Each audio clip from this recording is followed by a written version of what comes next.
The stars in the Kepler 442 system shone with peaceful light as Admiral Zarathiel stood on the bridge of her flagship. Her long silver hair moved gently in the ship's living atmosphere, while her violet eyes watched the display screens. The ship around her was not made of metal like the crude vessels of younger races. It was grown from living crystal and organic matter that pulsed with its own heartbeat. Zarathiel had commanded the Starwind Coalition fleet for over 200 years. In all that time, no enemy had ever posed a real threat to her people. The Elven race had ruled the stars for 3,000 years with ships that could heal themselves and weapons that could drain the power from any enemy vessel. Their bioships were beautiful to look at with curved hulls that looked like giant flowers or trees floating through space. Captain Lyra Shan walked up to her admiral with graceful steps. Her green eyes held concern as she reported the latest patrol findings. The younger elf had served under Zarathiel for 50 years and had never seen her commander worried about anything. Today was different. "Admiral, the border sensors are picking up movement in the outer rim," Lyra Shan said in their musical language. "The signals do not match any known coalition or neutral vessels." Zarathiel nodded slowly. For weeks now, the long-range scouts had been detecting strange energy signatures moving through the dark space between star systems. The patterns were unlike anything the elves had seen before. They were too organized to be natural phenomena, but too alien to be from any known civilization. The Coalition had made contact with dozens of species over the millennia. Most were peaceful traders or explorers who posed no threat to elven superiority. A few had been hostile, but their primitive weapons could barely scratch the living hulls of bioships. The Coalition vessels could simply phase through most attacks, while their power-draining weapons left enemies helpless. "Send word to all fleet." "Commanders," Zarathiel ordered. "Increase patrol frequency and prepare the defense grids around our core worlds." Lyra Shan bowed her head and moved to carry out the orders. As she worked at her organic console, the ship's living systems responded to her touch. Information flowed through bio-neural networks faster than any mechanical computer could process. The Moon Whisper was more than just a ship. It was a living partner that had bonded with Lyra Shan years ago. 3 days later, the first attack came without warning. A Coalition patrol ship called the Starbreeze was investigating an asteroid field when massive dark vessels emerged from behind the rocks. The attacking ships were unlike anything in the galactic databases. They looked like giant black insects. With sharp angles and glowing red weapons, the patrol captain tried to use standard Coalition tactics. His bioship attempted to phase through the first wave of enemy fire, but the weapons passed right through his defenses. Instead of the harmless energy beams the Coalition was used to fighting, these new weapons tore into living hull material like acid. The Starbreeze's organic armor began to dissolve and smoke. The captain sent a desperate message before his ship was destroyed. "Unknown vessels using quantum disruptors. Our phase shields are useless. They're cutting through our hulls like they were made of paper. These aliens know how to hurt us." The message reached Admiral Zarathiel just as more reports started coming in. The attackers called themselves the Kethmoran Hegemony, and they had been watching the Coalition for decades. Their reptilian and insectoid crews had studied Elven technology and developed specific weapons to counter every Coalition defense. Commander Vexara led the Hegemony forces from her flagship. The massive reptilian female had cold yellow eyes and scales that reflected the red glow of her ship's weapon systems.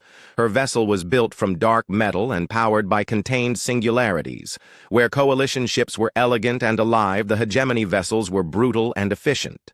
"Begin the second wave," Vexara hissed to her crew. "Target their shipyards and defensive platforms. Show these arrogant elves what real power looks like." The Hegemony had prepared for this war for over 50 years. They had captured Coalition scouts and dissected their bioships to understand how the living technology worked. Their scientists had developed quantum disruptors that could tear apart organic matter at the molecular level. Their reality-shearing weapons could slice through phase shields like they were not even there. Zarathiel watched in growing horror as her fleet reports came in. Ships that had never taken serious damage were being torn apart by weapons they could not defend against. The beautiful bioships that had protected the Coalition for millennia were dying in space like wounded animals. Captain Lyra Shan's own vessel was attacked while trying to evacuate civilians from a border colony. The Moon Whisper's living hull screamed in pain as Hegemony weapons cut deep wounds into its organic structure. For the first time in her life, Narration felt her ship's fear and agony through their neural link. "Emergency retreat," she ordered her crew as another wave of quantum fire burned through their port side. All ships fall back to the inner systems. The first month of war was a disaster for the Coalition. Half their border worlds fell to hegemony forces, while their vaunted fleet was forced into hiding. The elves had been masters of space for so long they had forgotten what it felt like to lose. In desperation, Zarathiel called a meeting of the Coalition High Council. The oldest and wisest elves gathered aboard a mobile habitat hidden in an asteroid field. They had ruled the galaxy through superior technology and peaceful strength.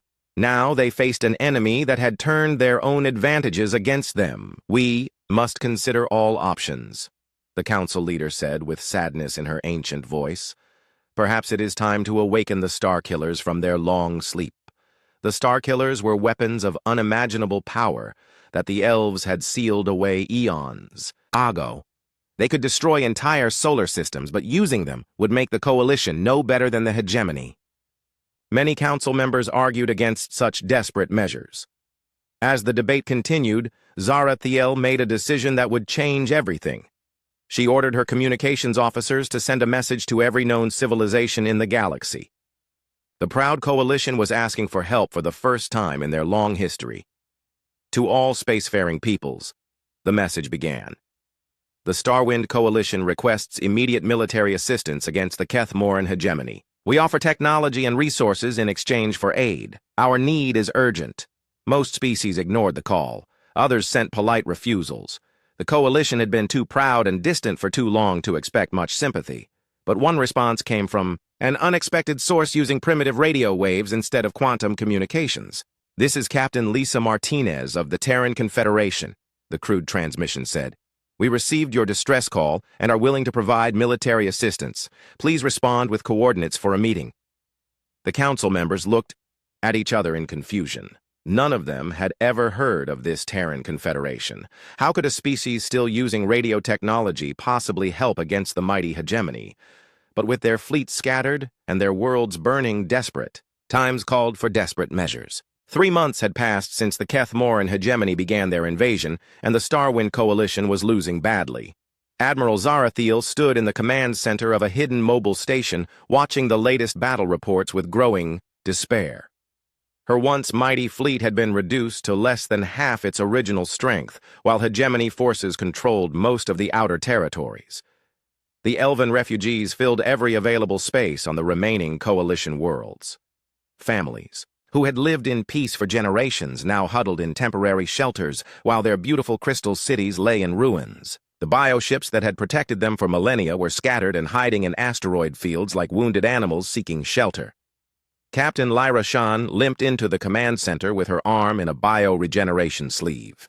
Her ship, the Moon Whisper, had barely survived the last engagement and was currently growing new hull sections to replace the parts destroyed by hegemony quantum weapons. The young elf captain had aged years in just months as she watched her people suffer defeat after defeat. "The hegemony has taken the Proxima colonies," she reported to her admiral. "Commander Vexara's forces are moving toward the core systems. Our remaining ships cannot hold them much longer." Zarathiel closed her violet eyes and felt the weight of 3,000 years of elven civilization pressing down on her shoulders. The Coalition had never faced a real threat before. Their bioships had always been superior to anything they encountered. Now they were learning what it meant to be outmatched by an enemy that understood their weaknesses. The High Council had been meeting for days trying to decide what to do next. Some members wanted to retreat to the far rim of the galaxy and rebuild their forces. Others pushed for using the ancient Starkiller weapons, even though it would mean destroying entire systems. A few suggested surrender to save what remained of their people. Elder Thalan spoke for the peace faction. Her silver hair had turned white with stress as she argued against more violence. "We have already lost too many lives fighting this war. Perhaps it is time to negotiate with the hegemony and find a way to coexist." Elder Corvain disagreed strongly. His green eyes blazed with anger as he stood to address the council. "The hegemony does not want coexistence. They want to rule over us like the primitive species they have conquered before. We must fight even if it means using the forbidden weapons." The debate went on for hours while reports of new defeats continued to arrive. Hegemony forces were systematic in their advance. They captured coalition worlds one by one, while their dark ships hunted down the surviving bio-vessels. Commander Vexara had proven to be a skilled military leader who understood how to exploit elven overconfidence. During a break in the council session, Lyra Shan approached Admiral Zarathiel with a data crystal in her hand. The young captain had been reviewing all the responses to their desperate call for help. Most were polite refusals or offers of asylum rather than military aid. But one message stood out from the rest. "Admiral, I have been studying this Terran response," Lyra Shan said, quietly. "Their transmission patterns are crude, but the message itself shows remarkable understanding of military strategy. They are offering specific types of assistance that suggest real combat experience." Zarathiel took the crystal and reviewed the human message again. The Terrans claimed to have a battle-ready fleet and crews trained for sustained warfare. They offered tactical coordination and what they called kinetic weapons systems in exchange for access to coalition technology. Most elves had dismissed the offer because the humans still used radio communications. "What do our xenobiologists know about this species?" the Admiral asked. Lyra Shan pulled up the limited files on the Terran Confederation. The humans were a young race that had only achieved faster-than-light travel a few hundred years ago. They came from a single world and had spread to maybe 50 star systems. Their technology was primitive by galactic standards, but they had expanded quickly and seemed to adapt well to different environments. They used projectile weapons and nuclear explosives, Lyra Shan read from the file. Their ships are built from metal alloys rather than living materials. They have fought several wars among themselves and appear to have significant military experience despite their technological limitations. The idea of asking for help from such a primitive species went against everything the Coalition believed in. But desperate situations required desperate solutions. If these humans had real combat experience, it might be worth making contact, even if their technology was crude. Admiral Zarathiel made her decision. "Prepare a scout ship for a long-range mission. I want you to make contact with these Terrans and evaluate their capabilities. If they can truly offer military assistance, we need to consider all options." Captain Lyra Shan accepted the assignment despite her doubts. The coordinates provided by the humans led to a system far from the main shipping lanes. It would take weeks to reach them, and the journey would be dangerous with hegemony patrols hunting for coalition vessels. But the alternative was watching her civilization slowly die. The bio-ship Whisperwind was chosen for the mission. It was smaller than the Moon Whisper, but faster and better equipped for stealth operations. The living vessel bonded with Lyra Shan quickly, and they began the long journey toward Terran space. As they traveled, the elf captain studied everything known about human civilization and technology. What she found puzzled her greatly. The humans had a strange history of constant warfare among themselves. They had developed thousands of different weapons and military tactics over their short existence. Their ships were crude, but seemed designed specifically for combat rather than the multi-purpose vessels most species preferred. They appeared to build everything with the assumption that it would be damaged and need repair. After 2 weeks of travel, the Whisperwind arrived at the coordinates and found something unexpected. Instead of a primitive outpost, the sensors detected a massive artificial structure in deep space. It was clearly built by the humans, but using construction methods completely different from anything in the galactic databases. The structure was enormous and heavily armed with weapons that the ship's sensors could not fully identify. It looked more like a fortress than a space station with thick armor plating and defensive systems positioned for maximum coverage. As they approached, a transmission came through on primitive radio frequencies. "Unidentified vessel, this is Captain Lisa Martinez of the Terran Confederation Navy. You are approaching a restricted military zone. Please identify yourself and state your intentions." Lyra Shan responded using the same radio frequency. "This is Captain Lyra Shan of the Starwind Coalition. I am here in response to your offer of military assistance. Request permission to come aboard for discussions." There was a pause before the human replied. "Permission granted, Captain. Proceed to Docking Bay 7 and prepare for standard decontamination procedures. Welcome to Deep Space Station Alpha." As the Whisperwind moved toward the station, Lyra Shan got her first close look at human construction. The entire structure was built from metal and composite materials with no organic components visible. Every surface seemed designed for durability rather than beauty. Weapon emplacements covered the hull like thorns on a plant. The docking bay was large enough to hold dozens of ships, but most of the berths were occupied by human vessels. These ships were nothing like the elegant bioships of the Coalition or even the menacing insect-like vessels of the hegemony. They looked like flying chunks of armor with engines attached. Every line was angular and functional. As Narration prepared to meet the humans, she wondered if she had made a terrible mistake. How could such a primitive species possibly help against the advanced hegemony forces? But with her people dying and her civilization crumbling, she had to try every option available.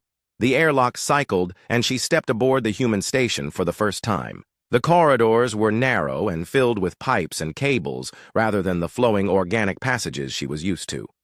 Everything smelled of metal and recycled air.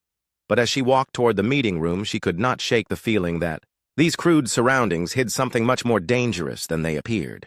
Captain Lisa Martinez waited in the conference room aboard Deep Space Station Alpha as the elven visitor was escorted through the corridors.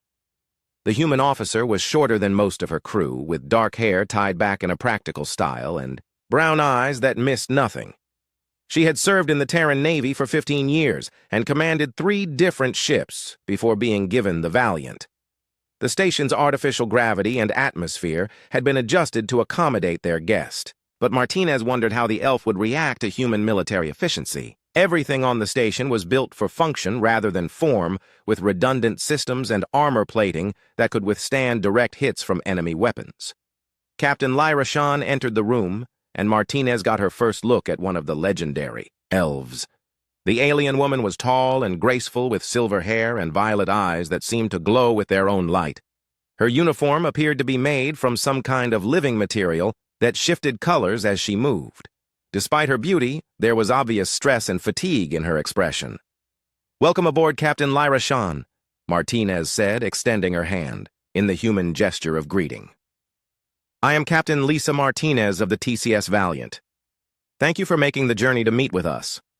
The elf looked at the offered hand uncertainly before reaching out to shake it.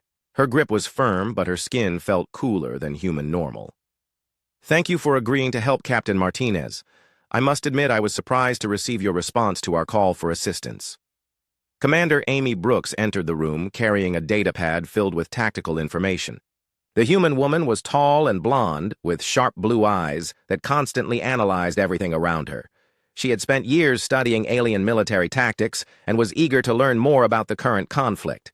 "Please have a seat and tell us about your situation," Martinez said, gesturing to the metal chairs around the conference table. "Our long-range sensors have detected some unusual energy signatures in your territory, but we need more detailed information." Narration sat carefully in the human chair and began to explain the war with the Kethmoran hegemony. She described how the Reptilian and Insectoid Alliance had developed weapons specifically designed to counter Coalition bioship technology. The quantum disruptors and reality-shearing weapons could tear through living hulls and phase shields, like they were made of paper. Dr. Helen Price joined them halfway through the briefing. The human doctor was middle-aged with graying hair and kind eyes behind wire-rimmed glasses. She listened with fascination as the elf described bioship technology and how the living vessels could heal themselves and adapt to different situations. "Remarkable," Dr. Price said when Narration finished her explanation. "Your bioships sound like incredible achievements in biological engineering, but I can see why weapons designed to disrupt organic matter would be so effective against them." Lieutenant Kate Morgan was the last to arrive, carrying tools and wearing coveralls stained with engine grease.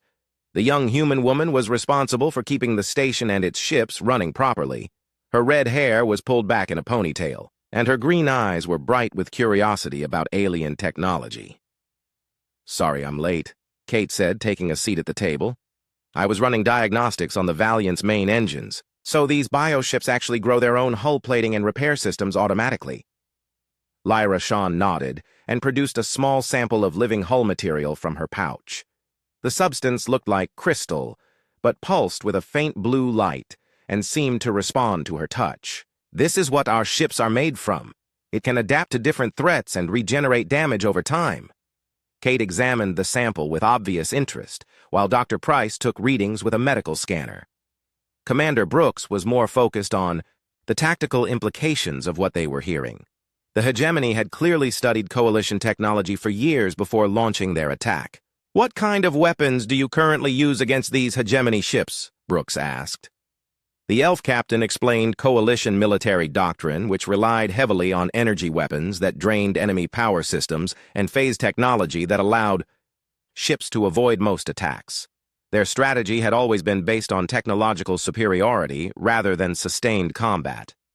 Martinez listened to all this with growing understanding. The Coalition had been fighting wars of finesse for so long. They had forgotten how to handle an enemy that could match their technology. "Captain, may I show you something that might interest you?" She led the group through the station corridors to an observation deck that looked out at the human fleet.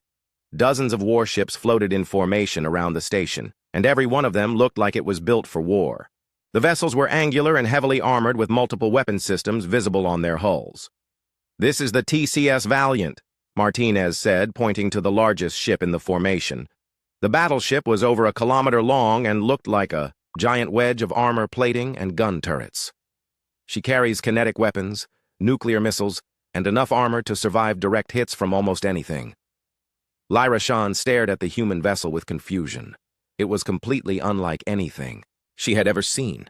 Where Coalition ships were graceful and hegemony vessels were menacing, this human craft was simply brutal. Every line suggested violence and destruction. "How do you fight with such crude technology?" the elf asked without thinking, then quickly apologized for the insult.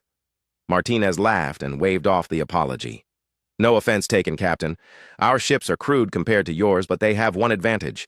They're designed to take damage and keep fighting. When we get hit, we don't retreat. To regenerate, we seal the breach and continue the mission." Kate Morgan pulled up technical specifications for the Valiant on a portable display. The ship carried hundreds of kinetic weapons that fired solid projectiles at incredible speeds. Its nuclear missiles could overwhelm point defense systems through sheer numbers. Most importantly, its armor was 5 meters of layered metal and ceramics that could absorb tremendous punishment. "The hegemony has weapons designed to counter your biotechnology," Brooks explained. "But their quantum disruptors and reality weapons were not built to handle crude kinetic impacts. A tungsten rod traveling at near light speed doesn't care about phase shields or energy absorption." Dr. Price showed Narration human medical facilities that were designed to treat combat injuries quickly and efficiently. Human crews were trained to fight while wounded, and their ships had multiple backup systems for every critical function. Where Coalition vessels relied on elegance and adaptation, humans chose redundancy and brute force. The elf captain was beginning to understand why these primitive humans might actually be helpful against the hegemony. Their approach to warfare was so different that enemies who had studied Coalition tactics would be completely unprepared for human methods. "What do you propose?" Narration asked finally. Martinez smiled grimly.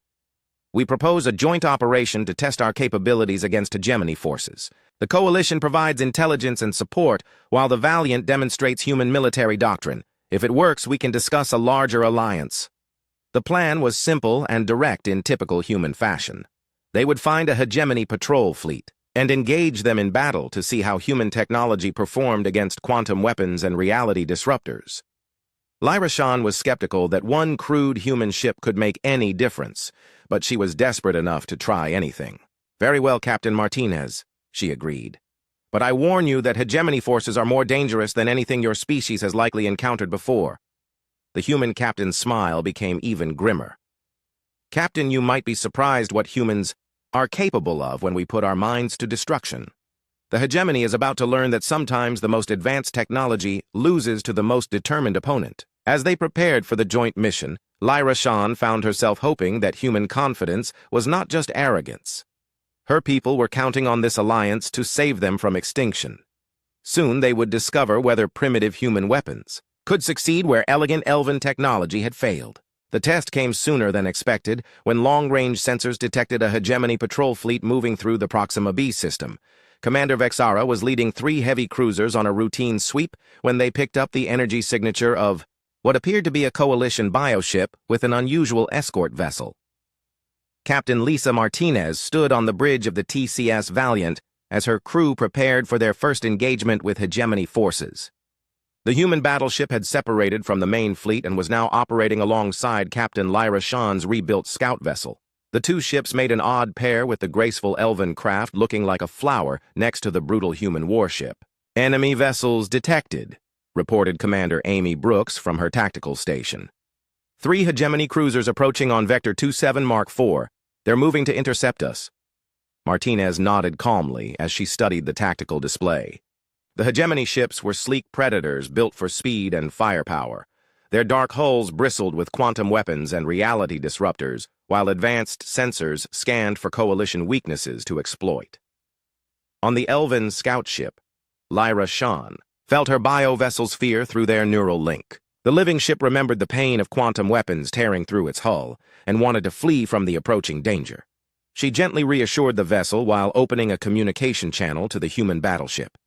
"Captain Martinez, the hegemony ships are beginning their attack pattern," she transmitted. "They will try to maintain distance while using their quantum disruptors. I recommend we retreat before they can lock on to our position." The human captain's voice came back steady and confident. "Negative, Captain Lyra Shawn. We're going to engage them directly. Please maintain position and provide sensor support." Lyra Shawn watched in amazement as the human ship began accelerating toward the enemy fleet instead of trying to evade them. This went against everything she had learned about space combat. The proper response to superior firepower was to use speed and maneuverability to avoid direct confrontation. Commander Vexara observed the approaching vessels from her flagship with cold reptilian eyes. The coalition scout ship was behaving normally by trying to maintain distance, but the unknown escort was moving directly toward her formation. She had never seen such a crude, tactical approach. "Target the escort vessel first," she ordered her weapons officer. "Use quantum disruptors to tear apart their hull, then finish the coalition ship at our leisure." The hegemony cruisers opened fire with their most powerful weapons, beams of quantum energy that could disrupt matter at the molecular level lanced out toward the approaching human battleship. Reality-shearing weapons that could slice through phase shields followed close behind.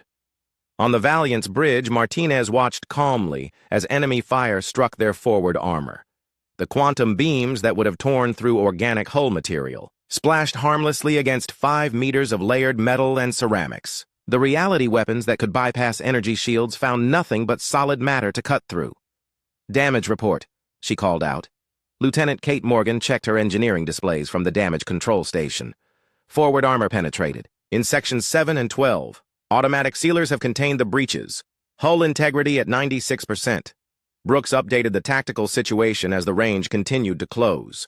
"Enemy ships are maintaining formation, but their weapons don't seem to be having the expected effect. They're probably confused by our armor design." Dr. Helen Price monitored the crew from her medical station and noted their calm, professional behavior. Human naval training emphasized fighting while under fire rather than avoiding combat. The crew treated enemy hits as problems to solve rather than reasons to retreat. On the hegemony flagship, Vexara stared at her sensor readings with growing confusion. The escort ship was continuing its advance, despite taking multiple hits from weapons that should have destroyed it completely. Her quantum disruptors were barely scratching its crude armor, while the reality weapons only cut shallow grooves in the metal plating. "What kind of vessel is this?" she demanded from her science officer. The insectoid alien studied the readings with his compound eyes. "Unknown design, Commander. The ship appears to be built entirely from dead matter with no organic or energy-based components. Our weapons are optimized for disrupting living tissue and energy shields." As the range dropped to optimal firing distance, Captain Martinez gave her first combat order. "All weapons open fire. Target the lead cruiser." The Valiant's response was unlike anything the hegemony had encountered before. Instead of elegant energy beams or sophisticated missiles, the human ship fired solid tungsten rods from railgun systems. The projectiles traveled at relativistic speeds and struck with the force of small asteroids. The first salvo punched straight through the hegemony cruiser's shields and armor like they were made of paper. The kinetic energy was so massive that sophisticated defense systems simply could not absorb or deflect it. Secondary explosions rippled through the alien vessel as critical systems were destroyed by the impacts. Nuclear torpedoes followed the railgun barrage in waves of dozens, rather. than individual shots. The hegemony point defense systems were designed to stop small numbers of sophisticated missiles. They were overwhelmed by the sheer volume of crude but effective human weapons. Captain Narration watched the engagement with amazement. Her people had fought with precision and elegance for thousands of years, but the humans simply battered their enemies into submission with overwhelming firepower. It was crude and brutal, but devastatingly effective. The lead hegemony cruiser was already crippled and drifting when the second wave of human weapons struck home. Commander Vexara's flagship shuddered under the impact of tungsten penetrators that tore through her reality-shearing armor like it was made of cloth. "Evasive maneuvers," she ordered desperately. "Use emergency acceleration to get clear of their weapon range." But the human battleship had closed to point-blank range and was systematically destroying her fleet with weapons that ignored every defense the hegemony possessed. The third cruiser exploded in a ball of plasma as its power core was ruptured by a direct railgun hit. Brooks reported the tactical situation with professional satisfaction. "2 enemy vessels destroyed. The flagship is heavily damaged and attempting to withdraw." Martinez considered pursuing the fleeing ship but decided against it. This had been a test of human capabilities and the results were clear. "Let them go, Commander. We want survivors to carry word back to their fleet." As the battered hegemony flagship limped away, Vexara sent a priority transmission to her superiors. "Unknown vessel type encountered. Weapons optimized against our AI technology. Recommend immediate tactical review." The news of the human victory spread through both fleets faster than official communications could carry it. For the first time since the war began, coalition forces had witnessed hegemony ships being destroyed in open combat. The psychological effect was enormous. Admiral Zarathiel received Captain Narashan's battle report with amazement.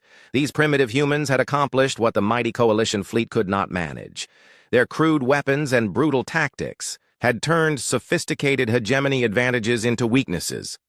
"Request permission to bring Captain Martinez to meet with you personally," Narashan transmitted. "I believe these humans may be exactly what we need to turn this war around." As the human battleship and elven scout ship headed for the rendezvous point, both crews were processing the implications of what had just occurred. The age of elegant warfare was ending, and a new era of human-style conflict was about to begin. Commander Vexara's final transmission had been filled with confusion and fear.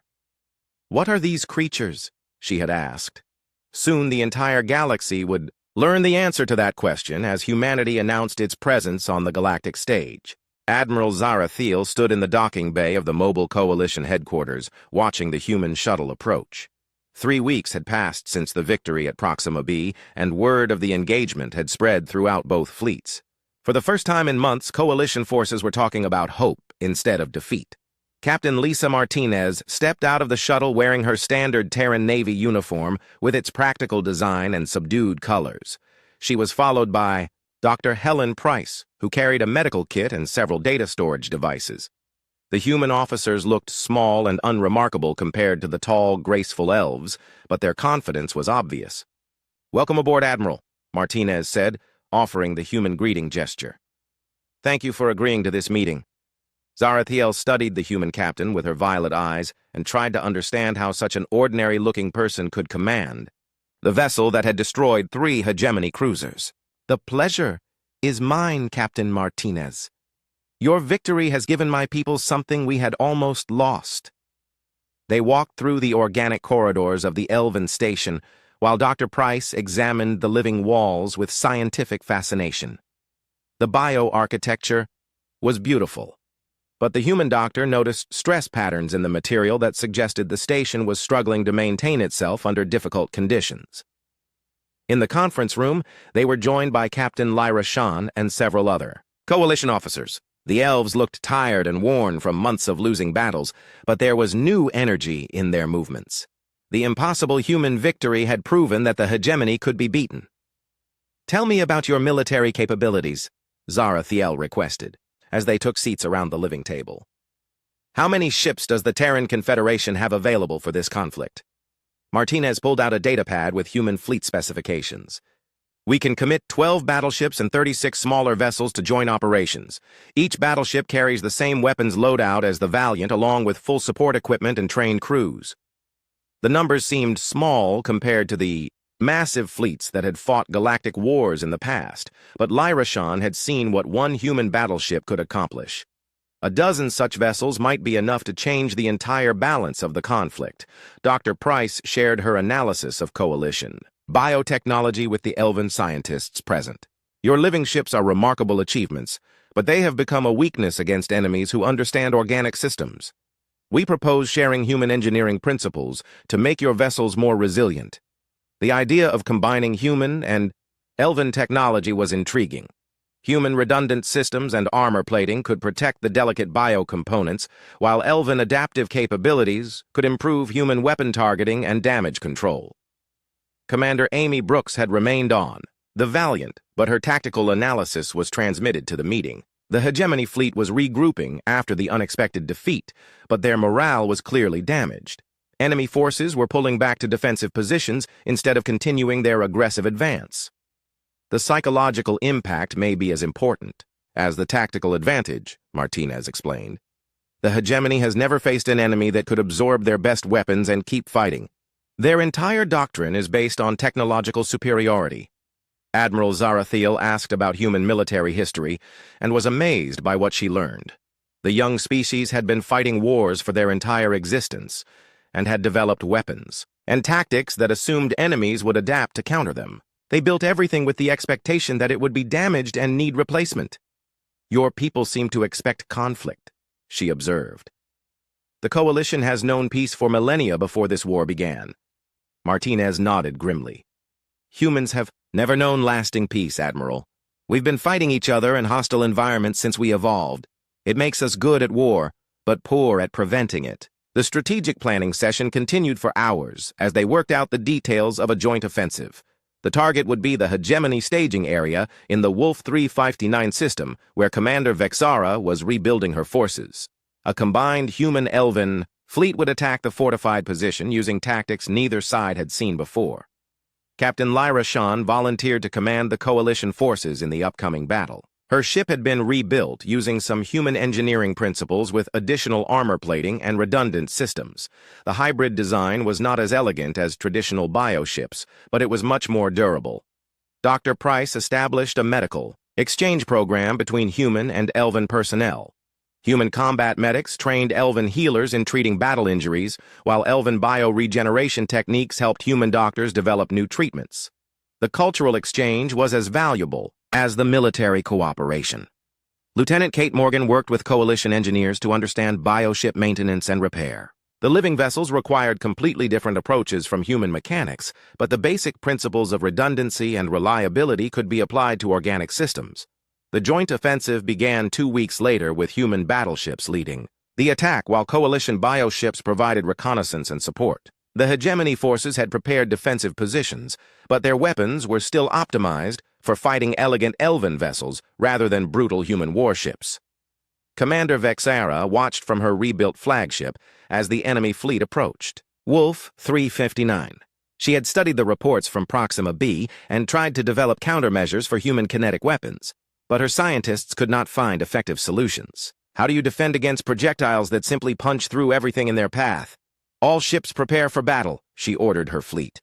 Focus fire on the human vessels and try to overwhelm their armor with concentrated quantum bombardment. The engagement that followed was unlike anything seen in galactic warfare before. Hegemony ships maneuvered elegantly while pouring exotic energy into the advancing human fleet. The Terran battleships ignored the incoming fire and continued their relentless advance like armored predators stalking their prey. Captain Martinez commanded the Valiant from the center of the formation, while her crew carried out their duties with calm professionalism. Quantum weapons scorched their armor and reality disruptors cut shallow grooves in their hull, but the ship kept fighting. When systems were damaged, Chief Morgan's repair teams fixed them quickly and efficiently. Dr. Price treated wounded crew members in the medical bay while the ship shook under enemy fire. Human naval doctrine emphasized fighting through casualties, rather than avoiding them. The crew knew their jobs and carried them out regardless of personal danger. The tide turned when human nuclear torpedoes began overwhelming hegemony point defenses through sheer numbers. Dozens of warheads would approach each target while quantum interceptors could only stop a few of them. The explosions that followed tore through alien shields and armor like tissue paper. Coalition bioships joined the assault using their speed and maneuverability to attack damaged hegemony vessels. The combination of human firepower and elven precision proved devastatingly effective. Enemy ships that survived the initial bombardment were finished off by adaptive bioweapons. Commander Vexara's flagship was the last to fall as tungsten railgun. Rounds punched through her reality-shearing armor and detonated inside critical systems. Her final transmission acknowledged defeat not to the Coalition, but specifically to the human warriors who had changed everything. "We surrender to the Terran forces," she broadcast as her ship lost power. "Your people fight like nothing we have ever encountered." The Battle of Wolf 359 marked the beginning of the end for the hegemony invasion. Faced with enemies who did not follow established patterns of galactic warfare, their forces began a gradual retreat to their home systems. The age of technological superiority was ending. In the aftermath, Admiral Zarathiel and Captain Martinez met aboard the damaged but victorious Valiant. The human battleship showed scars from dozens of weapon hits, but was still operational and ready for the next engagement. It was a perfect symbol of human military philosophy. "Your people have given mine a future," the Elven Admiral said with genuine gratitude. "How can the Coalition repay such a debt?" Martinez looked out at the mixed fleet of human and elven vessels now patrolling the border systems. "No debt, Admiral. We're allies now, and allies help each other. The galaxy is big enough for all of us if we work together." The establishment of the Terran Coalition Alliance created a new paradigm in galactic politics. Human engineering reliability, combined with elven technological advancement, produced capabilities neither species could achieve alone. Together, they represented something unprecedented in the galaxy. Captain Lyra Shawn took command of a new generation of hybrid warships that combined the best of both technologies. Her vessel looked like a traditional bioship, but carried human-style armor and redundant systems. It was beautiful, but also deadly in ways that elegant elven designs had never been. The final scene showed the mixed fleet patrolling space that had been under hegemony control just months before. Human battleships flew alongside graceful bioships, while crews from both species learned from each other. The universe had learned that sometimes the most effective response to superior technology was superior determination. Commander Amy Brooks reported to Captain Martinez from the Valiant's bridge as they maintained their patrol route. "Long-range sensors show hegemony forces continuing their withdrawal. No hostile contacts detected." Martinez nodded with satisfaction as she watched the peaceful stars. The war was over, but the alliance would continue. Humanity had announced its presence on the galactic stage, and the cosmos would never be quite the same. The unstoppable forces of old had learned that human stubbornness could overcome any obstacle.